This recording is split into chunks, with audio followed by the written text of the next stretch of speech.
All right, let's jump right in. Ready for a deep dive into the wild world of social media in the U.S. Oh, absolutely. We're going to unpack this latest Pew Research Center survey on social media trends. And, There's always something interesting in these things. yeah, definitely some nuggets to uncover here. That's the fun part, right?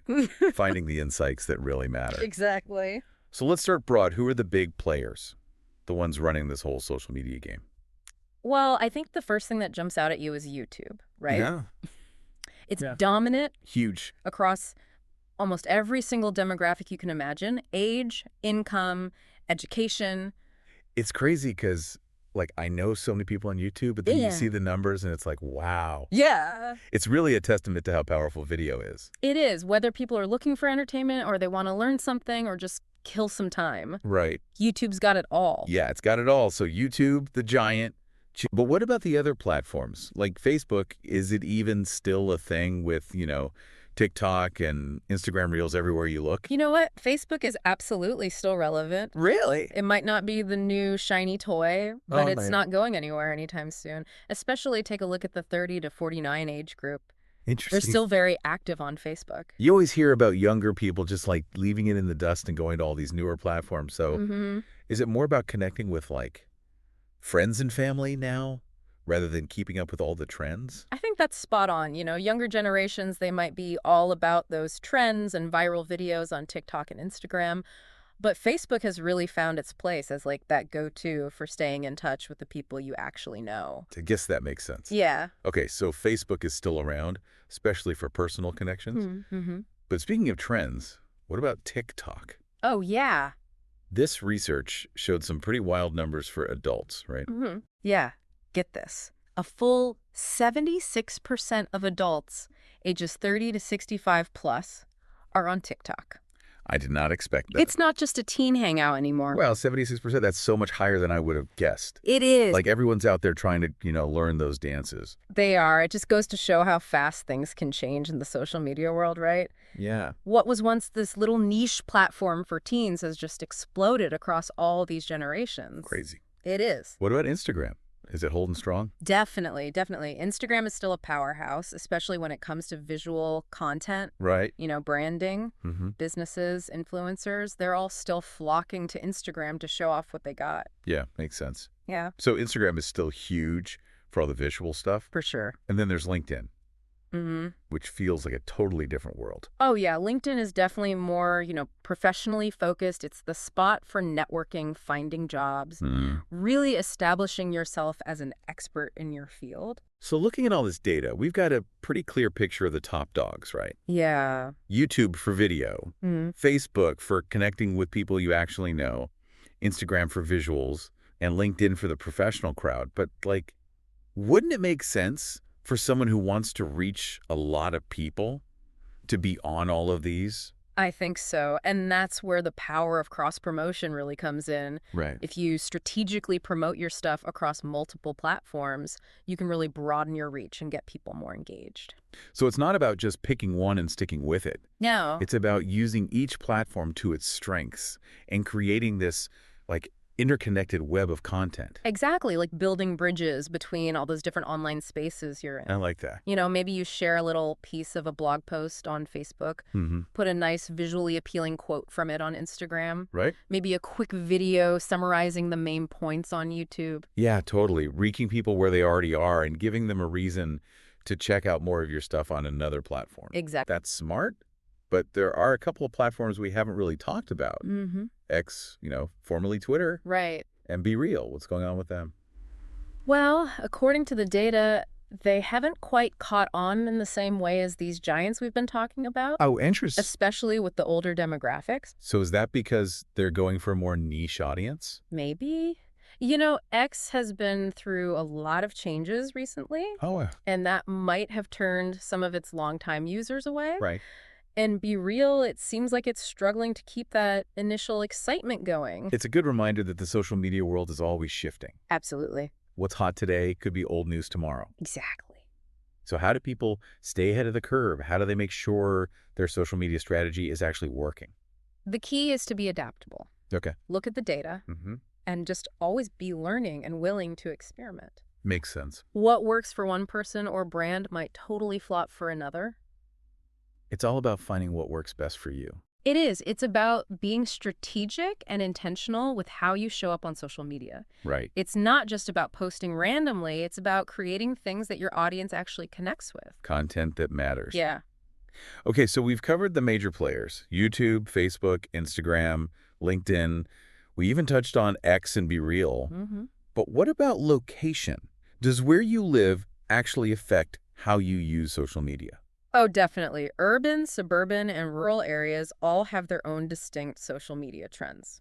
Like what? Okay, well, for example, LinkedIn tends to be way more popular in suburban areas where you have more professionals, white-collar workers. Right. But then in rural areas, you might see platforms like Pinterest doing really well, with its focus on DIY and recipes. Makes sense. Yeah. So these location-based insights, it's like a secret weapon for marketers. Oh, it totally is. Imagine a company selling, I don't know, camping gear. Right. They see Pinterest as popular in rural areas where people are more likely to be into the outdoors. Makes sense.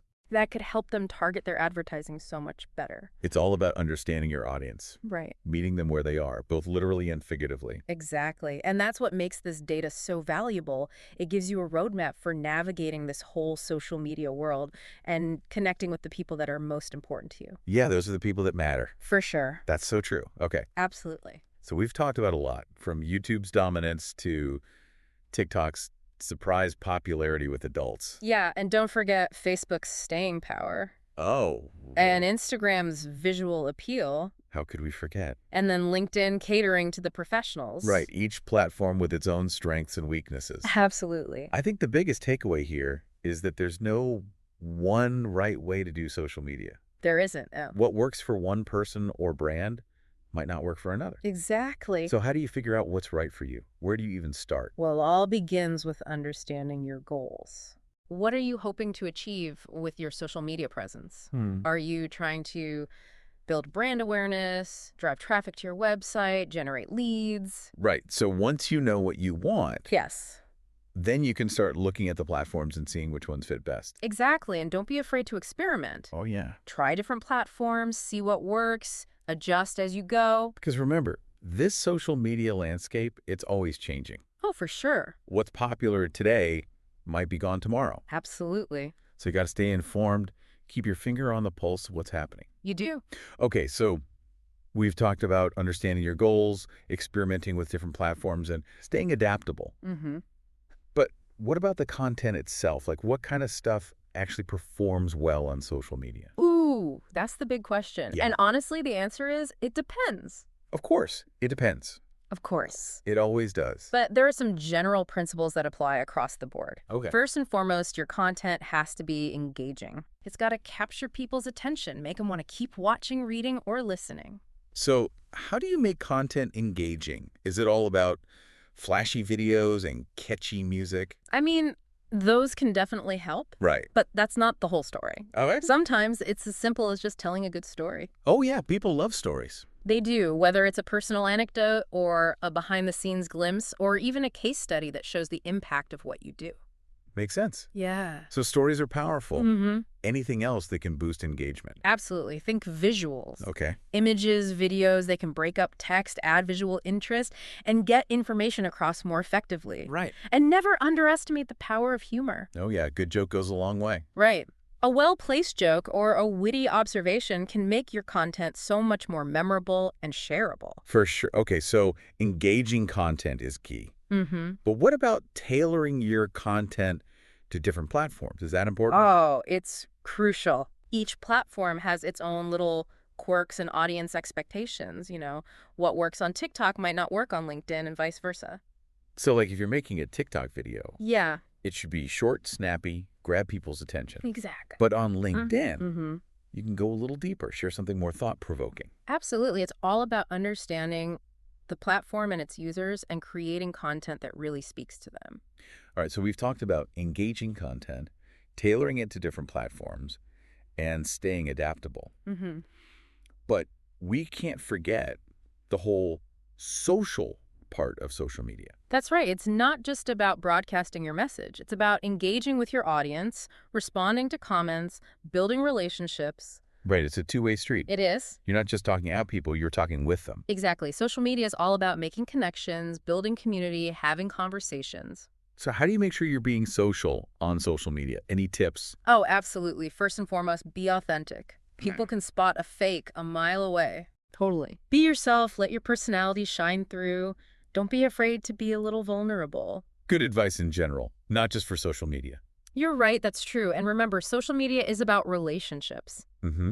So take the time to get to know your audience, engage with them on a personal level, show them you care. Okay, so be authentic, build relationships, and don't be afraid to have some fun. Yes, that's the spirit. Gotta have fun. Social media can be a powerful tool to connect with people, share your message, and even make a difference. But it's important to remember, it's just a tool. Mm-hmm. It's up to you to decide how you use it. And to use it responsibly and ethically. Well said. All right. So we've covered a lot in our deep dive into the social media landscape today. Yeah, we talked about the big platforms, the importance of knowing your goals, the power of engaging content, Mm-hmm. the need to tailor that content to specific platforms, and the whole social aspect of social media. Right. And we talked about how important it is to be adaptable and keep up with the trends in this ever-changing digital world.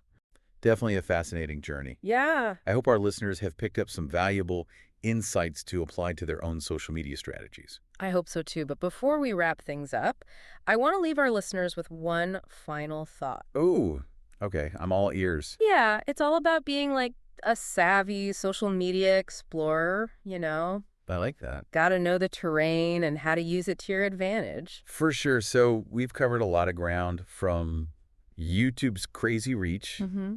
to TikTok's surprising popularity with adults who knew. Right. And let's not forget Facebook. It's still hanging in there. Oh, yeah. And Instagram with all the visuals. Mm-hmm. All the pretty pictures. Exactly. And how LinkedIn's got that whole professional vibe going on. It does. It's interesting how each platform has its own strengths and weaknesses, you know? It really does seem like the biggest takeaway here is that there's no magic formula for social media. No, there isn't. What works for one person might totally bomb for someone else. Exactly. So how do you figure out what's right for you? I mean, where do you even start? Well, I think it all starts with really understanding your goals. Okay. What are you trying to do with your social media presence? Mm-hmm. Are you trying to build brand awareness, drive traffic to your website, generate leads? Right. So once you know what you want to achieve, Exactly. then you can look at the different platforms and see which ones align with those goals. Exactly. And don't be afraid to experiment a little. Well, yeah, play around with it. Try different things, see what sticks, and adjust your strategy as you go. And always remember, the social media landscape is constantly changing. Oh, yeah. Always. What's hot today might be gone tomorrow. It's true.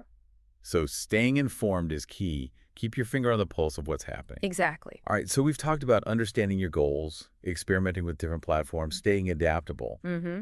But what about the content itself? Like, what actually works on social media? Oh, that's the million-dollar question. Right. And, you know, the answer is, it depends. Oh, It always does. it's never a simple answer. Right, but there are some general principles that apply across all platforms. Okay, what are they? Well, first and foremost, your content has to be engaging. Yeah, it's got to grab people. It needs to capture their attention and make them want to keep watching, reading, or listening, whatever it is. So how do you make content engaging? Is it all about flashy videos and catchy music? You know, while those things can help, Right. they're not the only ingredients. Okay. Sometimes it's as simple as telling a good story. People love a good story. They do. Whether it's a personal anecdote, a behind-the-scenes peek, or a case study that shows the impact of what you do. That makes sense. Mm-hmm. So stories are powerful. What else can boost that engagement? Well, think about visuals. Right. Images, videos, those can help break up text, add visual interest, Mm-hmm. convey information more effectively, Right. and never underestimate the power of humor. Oh, yeah. A little laughter goes a long way. A well-placed joke, a witty observation, it can make your content so much more memorable. For sure. Okay, so engaging content is crucial. It is. But what about tailoring that content to different platforms? Is that really important? Oh, it's absolutely crucial. Okay. Each platform has its own unique kind of vibe, its own audience expectations. Right. What works on TikTok might not work on LinkedIn, and vice versa. So like a TikTok video, it should be short, snappy, Yeah, grab people's attention quickly. absolutely. But on LinkedIn, you've got a bit more room to breathe. You do. You can go a little deeper, share something a little more thought-provoking. Right. It's all about understanding the platform and its users and creating content that really resonates with them. Okay, so we've got engaging content, tailoring it to the platform, staying adaptable. But we can't forget the social part of social media, right? It's not just about blasting your message out there. Right. It's about interacting, responding to comments, Yeah. building relationships with your audience. It's a two-way street. It is. You're not just talking at people, you're talking with them. Exactly. Social media is all about those connections, building community, having conversations. It is. So any tips for making sure you're being social on social media? Oh, absolutely. I think the most important thing is authenticity. Okay. People can tell when you're being fake. Oh, yeah, totally. Be yourself. Let your personality shine through. Don't be afraid to be a little vulnerable. That's good life advice in general, Yeah, not just for social media. you're right. It applies everywhere. And remember, social media is all about relationships. Hmm. So take the time to get to know your audience, engage with them, show them that you care. So be authentic, build relationships, and don't forget to have fun. Yes, exactly. And to keep it light. Have some fun with it. Social media can be such a powerful tool. You can connect with people, Mhm. share your message, Right. even make a difference in the world. It's true, but at the end of the day, it's just a tool. Mm. It's up to us to decide how to use it. And to use it responsibly, ethically. Well said. All right. So we've covered a lot of ground today. We have. Talking about the social media landscape. We talked about the big platforms, the importance of knowing your goals, the power of engaging content, tailoring that content to different platforms, and that all-important social aspect of social media. We did. We also talked about how crucial it is to be adaptable. Yes. Keep up with all the trends in this ever-changing digital world. It is constantly changing. It really is. It's been a fascinating deep dive. I hope our listeners have learned some valuable insights. Me too. I hope they can apply them to their own social media journeys. Yeah, to their own strategies. Absolutely. Absolutely. But before we wrap up, I hear you have one final thought to leave our listeners with. I do. Okay, lay it on us. All right. Well, social media, it can be this amazing tool, right? Yeah, You can connect with people, share your message, even make a real difference in the world. it can. But you got to use it mindfully. What do you mean by that? Well, it's easy to get caught up in the numbers game. Oh, yeah. The likes, the followers, the Yes. shares. But at the end of the day, social media is about people. Mm-hmm. It's about building genuine connections, fostering real interactions. So it's not just about broadcasting your message out there. No. It's about listening, engaging, building those relationships. Exactly. And it's about being mindful of how your words and actions can impact other people. That's a good point. It's easy to forget there's an actual person on the other side of the screen. It is. It's also important to be aware of the potential downsides of social media. Oh, yeah. It can be addictive. For sure. It can be a breeding ground for negativity. And sometimes it can make us feel inadequate or insecure. Right. So it's all about finding that balance. It is. It's about using social media in a way that makes your life better, not worse. Couldn't agree more. So as we wrap up our deep dive into this social media world, what's the one thing you really want our listeners to take away from all of this? I'd say remember that social media is a tool. Okay. It can be a powerful tool for good, but it can also be misused. It's up to each of us to decide how we use it and to make sure it aligns with our own values and goals. So be mindful, be intentional, use social media to connect and make a positive impact. Well said. And on that note, I think we'll wrap up our deep dive into the social media landscape. Sounds good. We encourage you to check out the data for yourself, see what you find, Yeah. and think about how these trends might shape the future of, well, everything. Communication, connection, the whole shebang. It's an exciting time. It is. Stay curious, everyone. As always. And until next time, happy diving.